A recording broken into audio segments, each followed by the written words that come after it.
పవన్ కళ్యాణ్ గారు ఏమంటాడు, అనేకమైన మాటలు అన్నాడు. తెలంగాణ వాదులు ప్రాంతీయవాదం అంటే ఉగ్రవాదం అన్నాడు. అనుకుంటా నేను గద్దరన్నకు కారు కొనిచ్చిన అన్నాడు. అంటే మీరు మా కళాకారులను ఎందుకు అవమానపరుస్తారు? ఒక పక్కనేమో ప్రొఫెసర్ నాగేశ్వర్ మాట్లాడితే ఆయన మీదకి వస్తారు, మేధావుల మీదకి.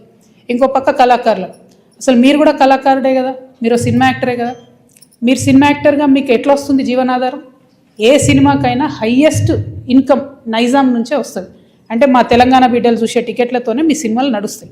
హయ్యెస్ట్ ఇన్కమ్ నైజామే, హయ్యెస్ట్ కలెక్షన్స్. అంటే మీరు కొనుక్కున్న ప్రతి కారులో మా తెలంగాణ బిడ్డలు కొన్న టికెట్ పైసలు ఉన్నాయి.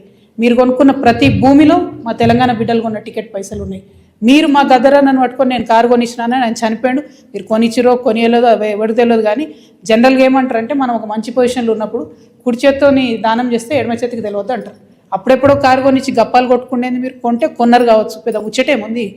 ఆయన ఎన్ని ఫోక్ ట్యూన్స్ దొంగతనాలు చేసి మీరు సినిమా పాటలు పెట్టుకుంటలేరు. ఇచ్చిర్రా ఎప్పుడన్నా రాయల్టీ మీరు ఫోక్ ఆర్టిస్టులకి? ఎప్పుడన్నా ఫోక్ ఆర్టిస్టులను ఆదుకున్నారా? చిన్న నిర్మాతలను ఆదుకున్నారా? పక్క రాష్ట్రాల్లో ఎట్లా చేస్తారు, తమిళనాడులో అక్కడిక్కడ వాళ్ళందరూ.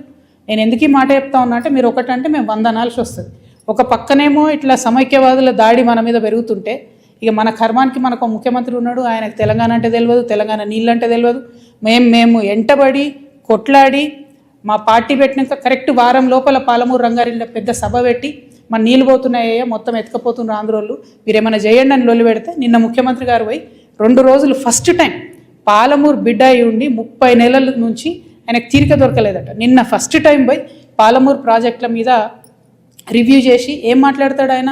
తీసుకుపోనండి 968 టీఎంసీలు మనకు వస్తే చాలు, 200 టీఎంసీలు ఆంధ్రోలు తీసుకుపోనండి, సంప్రదింపులు జరుపుతున్నాం మేమని చెప్తున్నాడు ఆయన.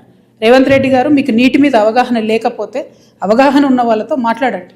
వాళ్ళ మరిన్ని అప్డేట్స్ కోసం ఛానల్ను సబ్స్క్రైబ్ చేయండి. నోటిఫికేషన్స్ కోసం బెల్ ఐకాన్ పై క్లిక్ చేయండి.